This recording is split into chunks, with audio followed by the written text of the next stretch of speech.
in the blockchain world, we have smart contract developers and we have protocol engineers for the most part right now that are specific to the blockchain world. And we also have front end developers and all these other developers that are traditionally in the front end world working in our space. But unique to the Web3 space, we have protocol engineers and smart contract engineers. I think what we're starting to see come into existence is this idea of a AVS developer or a service developer that's able to build out these verifiable services in this new way that wasn't possible before. And it really extends what a smart contract developer could do without needing to be a protocol engineer. Okay, awesome. We are live. So hi, everyone. Today we have Nader, who is the Director of Developer Relations at EigenLabs, working on EigenLayer. And I'm very excited for this podcast because the first ever episode we did was actually with Shahram and Jesse discussing EigenLayer when it first came out. I think it's been like 6-7 months since we have that episode. So this will be like a revisit of like everything happening in the EigenLayer ecosystem since. And yeah, there's obviously a lot happening. So without making it even longer, I want to pass it on to Nader for first of all, I feel like so many people have heard about EigenLayer and that it brings like innovation at the infrastructure layer for Ethereum. But can you give us like a big picture view of like what EigenLayer is and the concept of AVSs? Totally. Thank you for having me. I've known both of you for a long time, so it's really cool to be on a podcast with you two. And I kind of have told this story a bunch of times, and a lot of other people have similar stories, but Austin was one of the first people, if not the first person, that helped me get onboarded into Web3. So yeah, just always a huge shout out there. So today we're talking about EigenLayer, and it's cool to know that the first episode was with them, and now here we are, I guess 6 or 7 months later. I've been with the team since February, and I've known Shahram for about 2 years now. So it's been really exciting to be a part of this. And it's really amazing to be able to work on something that I truly am passionate about and excited about. Feel super lucky every day. But if someone wanted to kind of give, I guess, to start the show off, like a TLDR or an explanation of what EigenLayer is, the explanation has kind of evolved over time, basically because of the mechanisms that have been enabled have kind of changed over time. Essentially, when they first shipped, there wasn't a lot of features and functionality built into the protocol. But ultimately, it has introduced things like restaking and all of these new ideas and primitives. But the means to the end is pretty simple and straightforward. So that's what I want to do, is kind of just really try to kind of emphasize the whole point of EigenLayer is to make it simple for developers to build decentralized protocols, to build decentralized services a lot more easily than they were in the past. So you could think of it as a developer platform for building out arbitrary services that need verification. And examples of those are things that already exist that you're already probably familiar with. To build a good mental model might be something like an oracle or a coprocessor or a sequencer. There's quite a bit of different primitives that are enabled that people can build, but those are just a couple of examples. And then if we wanted to look at like the guts of an AVS, there's going to be some kind of stuff that has to live on chain. It's probably got to talk to a smart contract on Ethereum, but then there's some stuff that has to happen off chain, some kind of verification or program there. And then the whole thing is based on like my Ethereum node that's staking money basically stakes it over in another contract or something like that. There's like an abstraction layer there. Can you kind of get into that structure? Yeah, so there's a lot of challenges when building out a new protocol from the ground up. You have to actually build the software. You have to build the actual protocol and do all of the actual like programming and work there. But another part of that isn't really maybe that well known to just a smart contract developer, because this isn't something we have to worry about, is the entire process of getting actors involved that actually run the network. So these are going to be validators, or what we call operators. They're going to be stakers. They're going to be network participants that actually have to buy and hold and stake the token into a proof of stake network. So when you build a smart contract, you inherit the security from Ethereum and you just deploy a smart contract. All that's kind of handled for you. And EigenLayer brings the same idea to services that are outside of the EVM or outside of the smart contract or outside of the arbitrary like virtual machine, because you can apply this to pretty much any protocol. So when you write a smart contract and you deploy it to Ethereum or another EVM chain, you don't have to worry about the validators and any of that stuff, right? You just write your code and deploy it. EigenLayer is essentially trying to bring that entire idea by extending that Ethereum security to any type of service that anyone wants to build. So I think, yeah, you mentioned a few points which I double click on. Basically, like before, if I was to build like a decentralized service, like an Oracle service, like not an Ethereum, I would need to like cold start that whole process of like creating my own like validator set, like bringing, economics into it, like my own token, etc. But with EigenLayer, I guess like you can directly get that from Ethereum via EigenLayer smart contracts. Like, is that kind of how it works? That's exactly how it works. And when it was first launched, it allowed people to kind of take the Ethereum that they were staking and then restake it into EigenLayer. And that way, people were already kind of like earning whatever yield that they were earning by staking ETH. They then extended it into EigenLayer, and they were earning additional yield. Now you can actually restake basically any ERC20 token, any assets. And a lot of these AVSs are supporting different arbitrary tokens as well. So it started off as just ETH restaking. Now you can stake basically just arbitrary ERC20 tokens. I actually remember when we were doing the podcast a few months back, I think that was like recently coming out, announced. So it's pretty cool that now you can do that. But so how does slashing work? Like if I'm like a validator, like validating a service, I think that's like a new improvement. So can you talk about like how the on-chain part works when you're like, when I like, let's say I have like an Oracle service, I'm working with EigenLayer. How do I ensure that everyone is like trustworthy? So there are kind of like two types of slashing. So traditional slashing is basically the funds that were essentially staked get burnt and they don't go to anyone. But we've also introduced this I guess mechanism that you could call a slashing mechanism, I guess, that is called stake sure, where the actual slashing, the value that's being slashed goes back to the network participant that was affected negatively by the action that the slashing was taking place for or because of. So an example of that might be, let's say you are using this protocol and you swap ETH for USDC, and the oracle that is being secured by EigenLayer mispriced the value of ETH, and you lose like $20,000.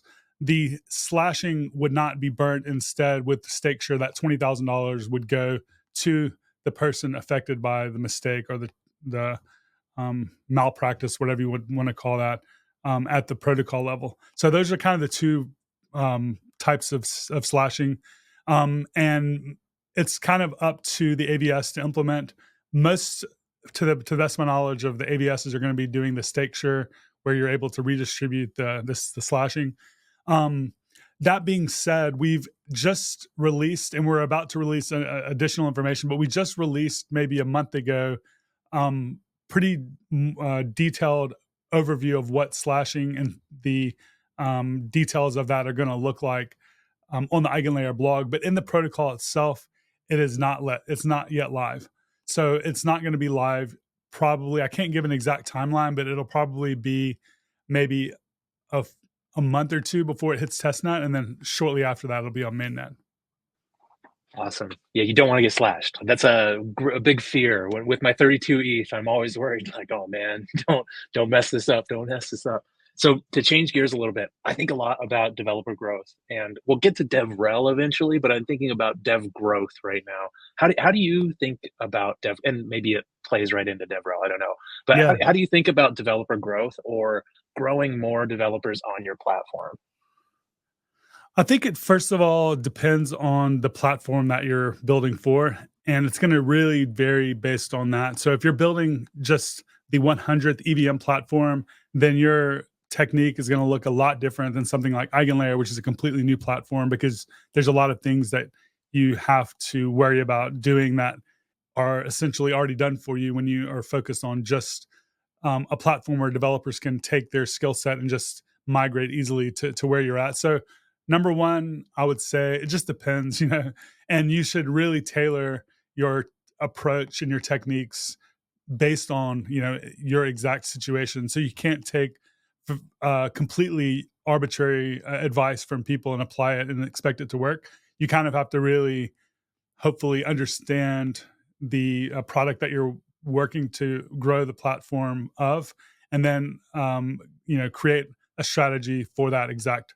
So I can kind of give you my own thoughts about what I've done at EigenLayer and what I've done in the past, and it's changed a lot, and I've made tons of mistakes, always trying to learn. But I think what I'm doing now and what I've done in the past, there's a lot of like similarities, but there's a lot of things that I've learned that I can kind of talk about. But really, I kind of take this shotgun approach where you just do everything. Like you really need to try to do as much as possible. And it typically means that you're like working a lot and you're doing a lot, but you do need to kind of have all of your bases covered, in my opinion, because you want to be just making sure that all of your bases are covered. And what that basically means for us, I guess I can speak of, is that we want to be involved in events. We want to be involved in hackathons. We want to have good developer documentation. We want to have good educational materials. We want to be having a lot of awareness. So we want people to kind of be seeing EigenLayer like all over the place. We want to be involved in these niche categories. So for instance, I mentioned coprocessors, and lately I've been talking about zk-TLS. So in those conversations, we want EigenLayer to be part of that conversation. So what that has meant for me and our team, the approach that we're taking is we are just doing our best to scale by, instead of like trying to hire a massive team and like bring on like 50 people or 30 people or even 10 people on the DevRel team, we have a pretty lean team. So right now we only have 3 people on the developer relations team. One person is focused mainly on EigenDA. He's been in Thailand for the last month, focused there really because we asked him to. He hasn't really been able to do a lot of traditional DevRel stuff. We have one person focused on documentation along with other stuff as well. And then there's myself. So how do you scale this massive, space, this massive breadth of work with that many people? Well, we've been doing a lot of like outsourcing and working with consultants and bringing in contractors and people that are just really good at what they do. So if I spot a video content creator that's amazing, then I just reach out to them like, hey, would you be interested in creating videos on EigenLayer? We'll pay you. And obviously it has to be a two-way relationship. They have to also be interested in working with us. And so right now we're working with about a dozen, I think at this point, different content creators. We just try to do things that scale. So one thing that I've noticed, really noticed, I would say, about like right when I joined EigenLayer was when I went to ETH Denver. Like I literally met people who flew across the world to give a talk at ETH Denver, and there was like 6 people that watched their talk.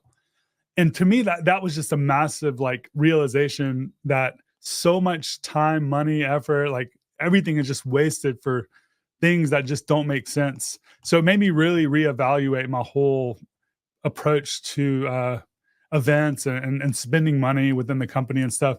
So I really have taken this approach where you just have to really look at the numbers. Like if you look at the numbers, if you record a really great, high quality educational piece of content, you can probably spend a week on something like that. And it really only costs the company as much money as they're paying you for that week's worth of work. But you can put that on the internet and people can watch that forever. And you don't really have to leave your office. You can still be doing your day-to-day work alongside of that. On the other hand, if you are like optimizing for these in-person events to do that type of stuff, you end up spending that same week, but you're not getting any other work done. And you're spending all this money to like fly around the world and all this stuff. So I think like what I've realized is like you optimize for this scalable digital content as much as possible and just put as much of that out there as possible. And then you still do these in-person events, but when you do these in-person events, they're meant more to kind of meet people that you've already talked to online or meet new people and hang out with them and talk to them and get to know them. And you go out and you do fun stuff together and you go eat together and stuff like that. And then when you get back home, you know each other and you kind of are having that relationship. Because if I want to go learn something I can go on YouTube, watch it 2x speed. I can then go to ChatGPT, and then I can Google, and like I'm doing all this stuff, and I'm learning like 1,000 times more than if I was like just sitting at a panel listening to someone talk.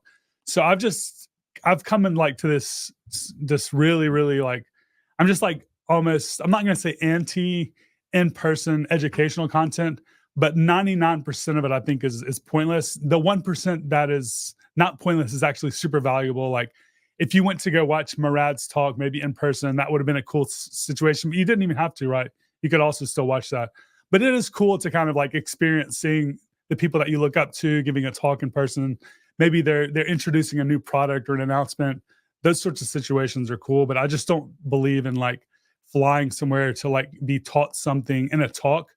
Maybe a hands-on workshop, a little different because you can actually go and talk to those people. So there's some gray area there, but like for the most part, I'm more like, okay, if I'm going to be learning something, I want to do it remotely and I'm going to teach it remotely. And then when we're in person, we're going to just be building like more of a relationship. And sorry if that was like a long ass ramble. Not at all. No, we want some more of those for sure. I totally agree too. This is something that we're finding too. The Build Guild has flown all over the world this year, and there will be times when I give a workshop and there are less butts in seats than hours that I flew to get there, right? And that's always just super defeating. So there's definitely like this angle of you've got to have all your online content. Like that's where your A game is. That's where everybody's searching for you. That's where you're being found. You do want to go to places now and then to like go to where people are, where you can get people to come in. But a lot of that is either, like you said, either meeting with people you've already met, or it's about that FaceTime, or it's about like going to where people are and putting on a small workshop for like local folks. But for sure, in terms of like the effectiveness of it all, the virtual stuff is just way better and the numbers are just way bigger there. I will say that like DevCon is coming up and we will have huge numbers at DevCon relatively. Like when I look at one of my workshops in Vietnam compared to one of my workshops at DevCon, it's probably going to be 10 to 100x the people Oh yeah, there. totally. Well, I mean, if you can bring in a large number of people to be at one of those things, it kind of actually is really making a ton of sense at that point. That's the whole idea. It's like you just want to do work that scales, and if 100 people are going to show up to something, then that makes sense because you are getting more value in person per person than remote. We are having a massive presence at DevCon. I think if you're a DevRel, and obviously what we're doing is much different than what you're doing, but let's say you're running a company DevRel program, I think you should like choose one major event per region per year, because really some of these same people that are showing up to DevCon might have shown up to, like, let's say if there was another big event in the same region, right?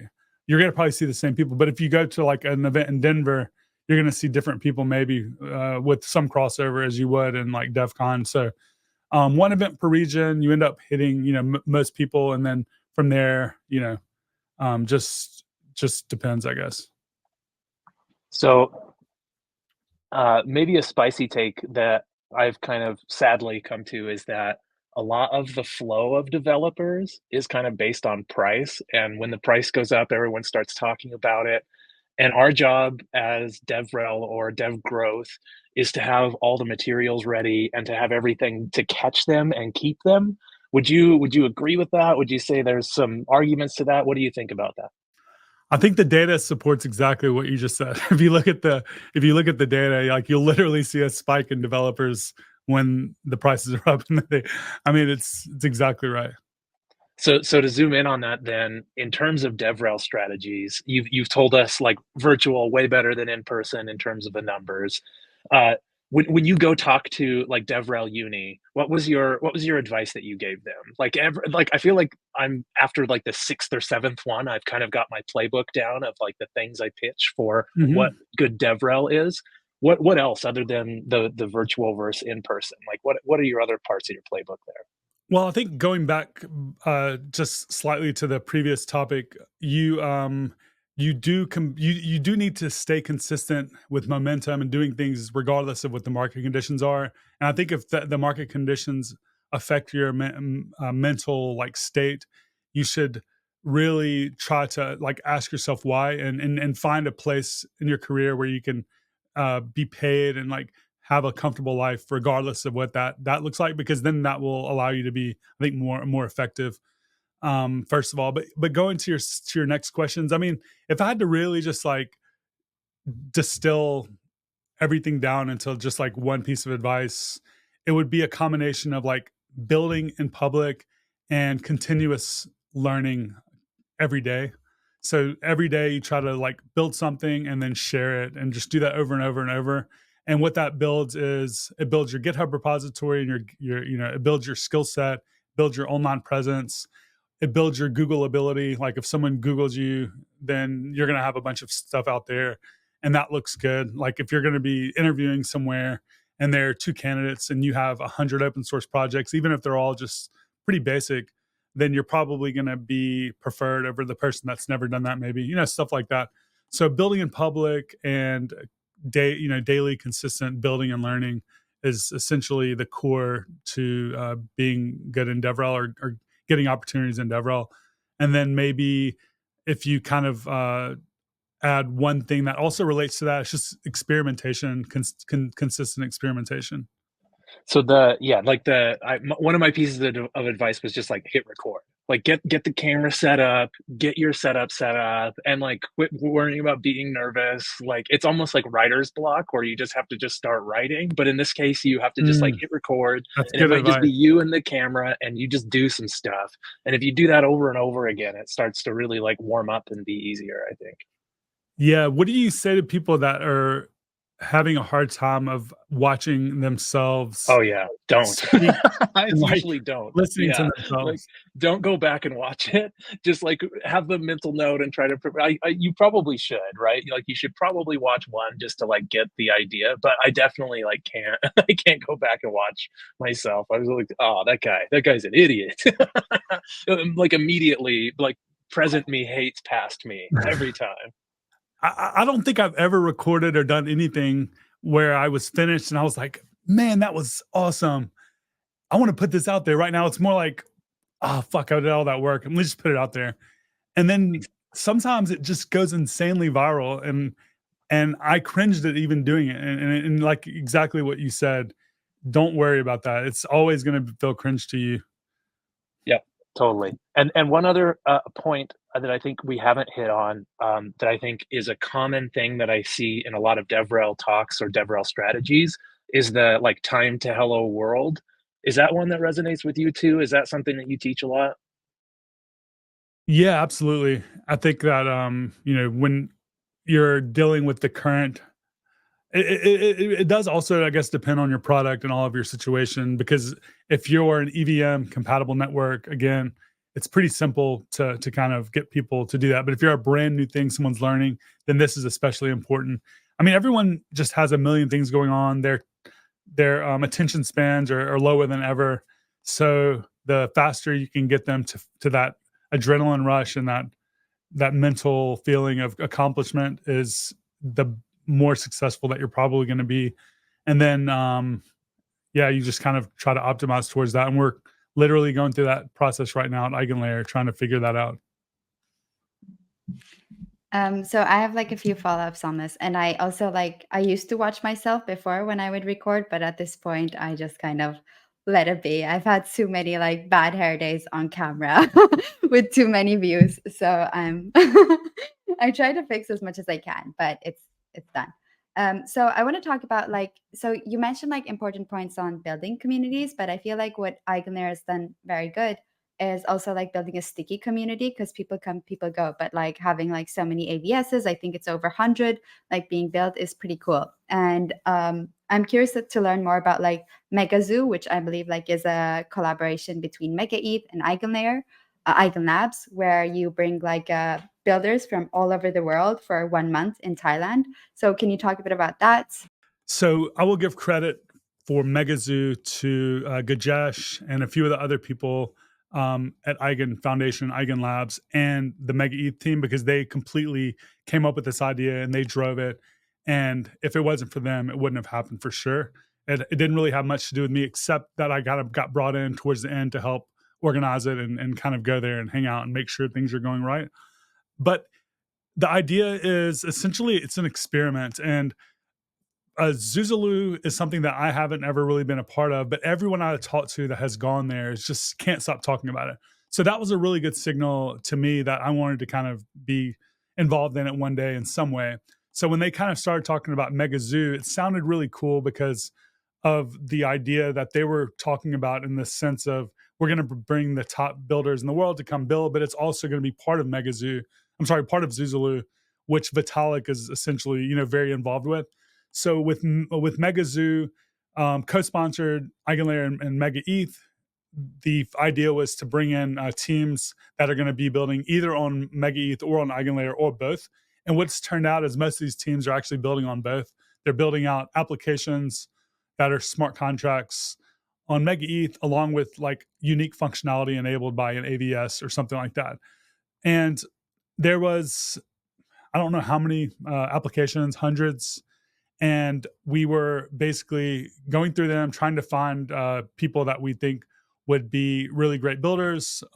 If they were accepted, then they got brought, or actually, I think they had to pay for their transportation, but we paid for a month of them to stay at a really nice hotel in Chiang Mai, Thailand, with programming, daily programming, demo days, a lot of activities, and a lot of mentorship.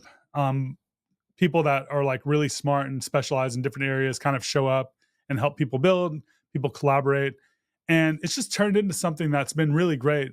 And it's exceeded my expectations. I was skeptical, I'm not gonna lie. I'm like, oh, they're just gonna go and party and like vibe. And like, to me, Zuzulu seemed more of like a chill kumbaya, I'm gonna go hang out, have fun type of thing, and not more of like a work thing.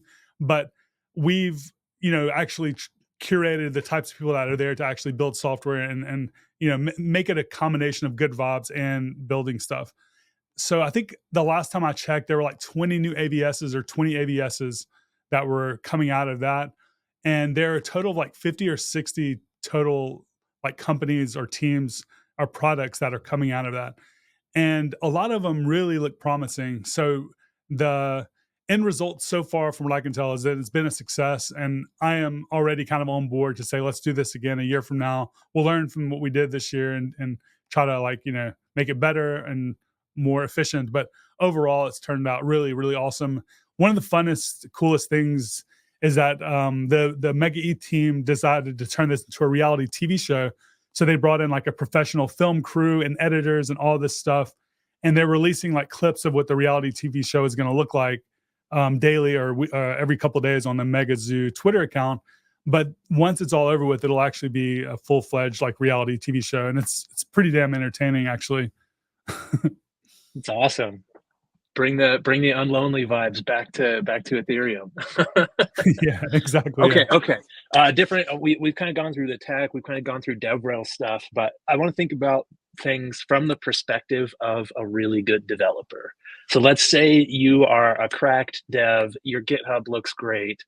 How do you get hired at EigenLayer or EigenLabs? Like, it sounds like you guys are looking more for consultants and the people you hire are like really, really good, but maybe this is all of EigenLayer or something. This question can go anyway, but like, if I'm good, what should I do to prepare myself to be hired by you?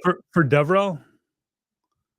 Maybe just like as a developer. Let's just say like a really good Well, builder. the only place where the approach that I was speaking of before applies is to my team. I'm actually looking to always hire a really awesome DevRel person, to be honest. So if I'm working with one of these people, these consultants, and they're just amazing, I'm going to try to actually hire them full time. But in terms of just any open role, I think we have around a dozen or so engineering and other roles.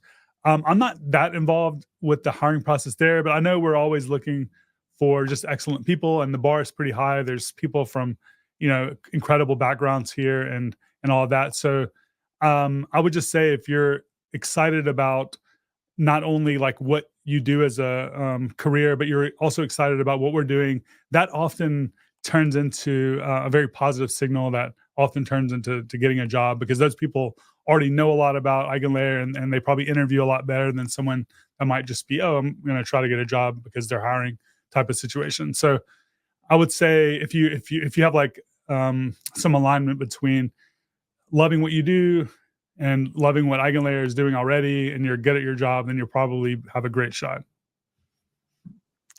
So I want to double click on the DevRel stuff because it's I read like a recent tweet of yours too, where you mentioned that it's nice to also have some metrics for DevRel to measure like how successful you are. Can you kind of talk about that? Like, what do you think? Like, how can you measure DevRel? Because it's still very vague to be like, there's no like real answer, but I'd be curious to hear yours. Yes, this has been a big change for me, for sure. We tried to do this at AWS for 3.5 years, and we actually had come up with something somewhat similar to what we have now at EigenLabs, but it was never very, I would say, tangible, the outcome of all the things that we were doing. We tried to make it tangible. And at AWS, it was a lot easier to actually track this information because all of our SDKs and things like that were actually able to track how many people were downloading them from NPM, how many API calls were being made, et cetera. So we were able to say, oh, we have like 300,000 or 400,000 active developers. An active developer is someone that's done this, that, or the other. And we were able to kind of like bucket that pretty well. But it was still kind of hard for us to tie an input to that output. And I don't think that that's gotten any easier even to now, but what we've done with the help of a lot of very organized people that have joined EigenLabs from the Rio team, which is a team that was acquired by EigenLabs about 6 or 5 or 4 months ago, something like that. They've brought in like these processes that are really great. And again, I was a little skeptical of them at first, but because I've been working in DevRel and the Web3 space for over 3 years, and everything has been based on just kind of vibes for sure. We were like, oh, this seems like it's doing well. Let's keep doing it. And that's kind of how we went. There was no real data. So now we're actually trying to perform and make decisions based on data. So we have like 2 main parts. There's the document that outlines what the DevRel program is, what are our mission, like what are our values and our goals, and what are the activities that we're going to be doing. And then we have the outcome of those things. And we basically tweak the inputs to make sure our outputs are good and improving and getting better. And the ultimate output is something that we call a developer qualified lead, or a DQL. And this basically is a developer that has the skill set and the ability to actually build a protocol and ultimately maybe a company on EigenLayer. And this could also be a team. Like a team could be a DQL. It could be like 1 person, or it could be 6 people, right? It could be just a company even. So ultimately, we're trying to kind of maximize the number of DQLs. So how do you actually track all of this stuff? Well, we now have a CRM, which I really would have hated, like if someone would have proposed it to me. But actually, after using it, it's been pretty nice because I just have a meeting with someone. I go and log the notes, and then I do that on a weekly and monthly basis. And then I can go back and actually look at everything that's going on. But more importantly, this new person that has no idea what the hell is going on can actually come in and see what we're doing and get a good idea of what's going on. If I hire someone new, or if someone has been out for a week, they can come in and kind of see everything that's going on. So what we're doing now is like we're tracking this this set of inputs to the outputs, one of those being DQLs for the last quarter and this quarter. And we're going to be able to kind of then hopefully take the inputs and tweak those to increase these DQL outputs. And the inputs are essentially the DevRel program. They're blog posts, events, videos, all these things that we're kind of doing. So I would love to maybe do some type of exploration of what this actually looks like in practice, because I'm explaining this, but it's probably not too tangible if you're not able to kind of see what this looks like. So I would love to do like a blog post or a video or some type of program that kind of teaches the way that we're doing DevRel at EigenLayer, and hopefully it can help other people. It makes sense though. And sometimes you have to ask the stupid questions, like, so how are you keeping track of things? And then it's like, well, I have a notepad somewhere. Like, well, Yeah, that worked for you. that's but exactly that's how it was. Yeah. They were like, oh, so how have you been tracking stuff? I'm like, well, what do you mean by tracking? Yeah, for sure. Like I have these Telegram chats. Yeah. No, man, my Telegram is just wrecked. Yes. Okay, so we've jumped around a lot. I got to jump around again. I asked you, and I think I asked this in our very first podcast too. I have this like thing with solo home validators, and I just want to figure out how to figure out who this solo home validators are. And it seems like an AVS might be the thing. Like you might run your 32 ETH staked and you might run some extra program. And somehow that extra program proves that you're not in the cloud and you're at home staking and it's just like a one or two or three stakers on the machine. I have no idea how this would work. And I keep bringing this up, hoping someone way smarter than me figures it out. But any leads on Yes. how you could go about doing this? Yes. I Okay. actually I'm looked excited into to this go. after we got off of our Yeah. chat, because what you need, I believe, for something like this is kind of like a proof of location of the validator, right? Could be. Yeah, it could be Or that could be one technique to part of it. do Yeah. this. And there is a protocol that offers this, and I didn't think that it was available yet. I thought it was still in development, but it's actually on testnet, and I think that would be one approach. And I'm going to actually make a note to set up a call with them to kind of just discuss this idea, because it might be cool just to really do a quick post or tweet or just informative, like just this description about what this would look like in practice. Because if you're interested in it, then I'm assuming other people would be interested in it. But I would also say, importantly for me, it's a cool way to kind of tie an actual use case to an AVS that's being built on EigenLayer, which is called Witness Chain, and they do different types of proofs. So one of them is proof of location, and it would be cool to see if this would actually work. I definitely think proof of location is part of it. And I think, in fact, if you leaned into that, you could say, this is a solo home validator in Africa. This is a solo home validator in Latin America. And you could even give like more points to them than even the solo home validators in the United States that, yes, are securing the network, but like adding to that geographic decentralization is really cool too. So I love that. Like that's definitely going to be part of it, is proof of location, maybe some kind of proof of like your own IP address, and somehow that you're like not in, like the location would definitely tell you you're not in a data center. But what if someone like lived right next door to a data center, and their proof of location would be like, you're probably out. But yes, there's probably some weird edge cases there.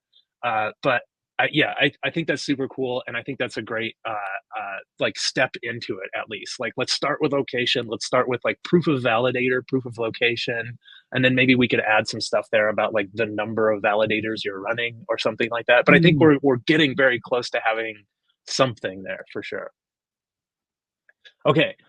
My last question, I don't know if Etta has some more, but my generic question that I always ask super smart people that are building in the space is just, what are you excited about? We're kind of at this really cool turning point within the Ethereum space where L2s and smart contract wallets are coming together. And you've kind of navigated to a different abstract layer, which is like restaking or staking. What are you excited about? What excites you? So I have this tendency to always be excited about kind of the thing that is up and coming, and I'm always excited about the potential of things. And I think that that's kind of what is exciting to me about building on EigenLayer, because I do feel like there is essentially a new type of developer that's going to exist due to protocols like EigenLayer. I'm not even just going to say EigenLayer, but protocols, restaking platforms like EigenLayer. There's other ones out there. There's Babylon, and there are other ones on ETH, Ethereum.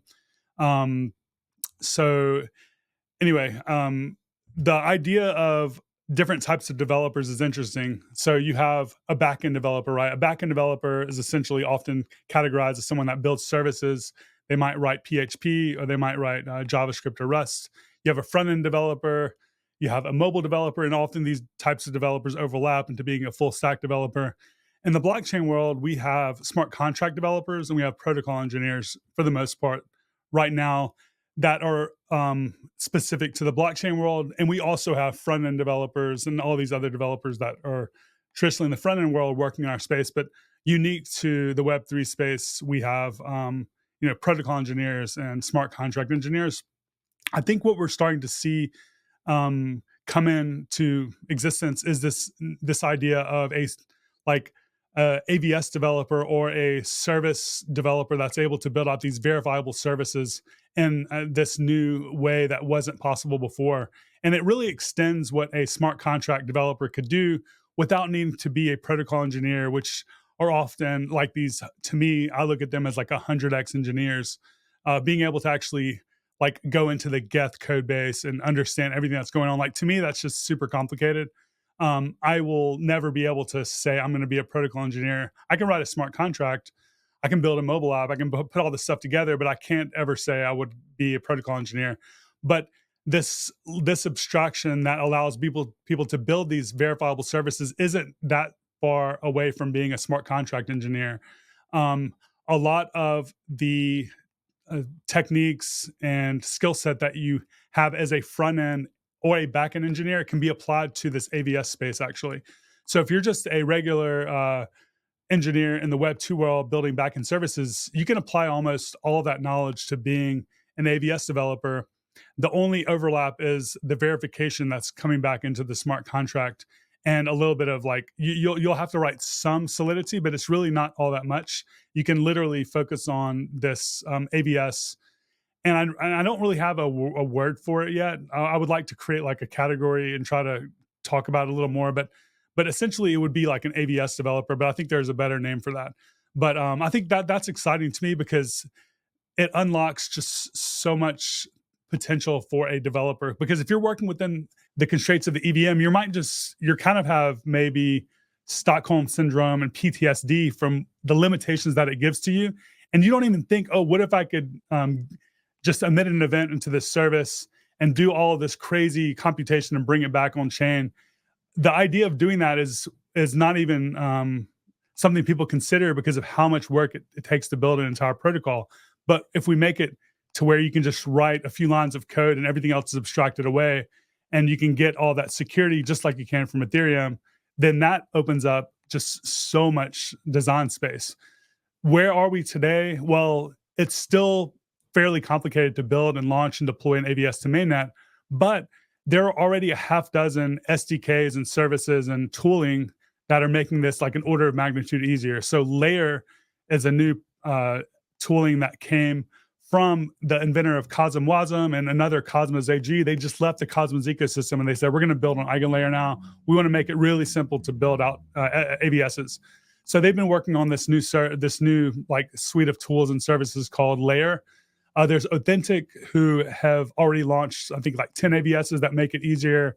There are a team called Gadgets that are actually, the company's called Tangle. They built this product called Gadget. And then there's also AltLayer Wizard that all are kind of trying to make this an actual reality.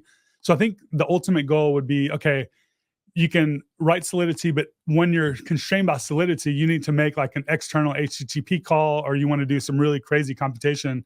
You can then just pick up this AVS, write a few lines of code, and like have this additional service running. And then you are able to just really be a more powerful and more valuable developer. So that's what I'm excited about. Heck yeah. I think ZK Proofs brings that for my job. Wait. What were you going to say? Sorry. I was saying it does have to do with like what I get paid for and all this shit. But anyway, that helps. Sorry. Yeah. Yes. I think if I was like redistilling down what you're saying there, there's this knowledge that a protocol engineer has to have, and it's this vast knowledge of both like crypto economics, basically cryptography and economics brought together to make a game theoretically tight protocol. And that's super hard to do, not just learning the tech, but learning all the humans and game theory and stuff. And you're saying that with restaking, this does kind of like abstract some more of that away from you, basically empowering a decent developer to become closer to a full-on protocol developer. Is that maybe what? Yeah, I think that's a good way to put it. Yeah. Great. So we're almost at the end. I kind of want to ask one last question because a lot is happening in the EigenLayer ecosystem.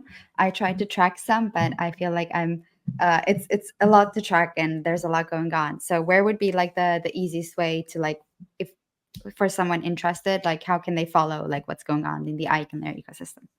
So I would say the Build on Eigen account is an account that we're trying to really try to surface pretty much everything. It's not filtered like the main EigenLayer account where it has to go through processes to get a retweet.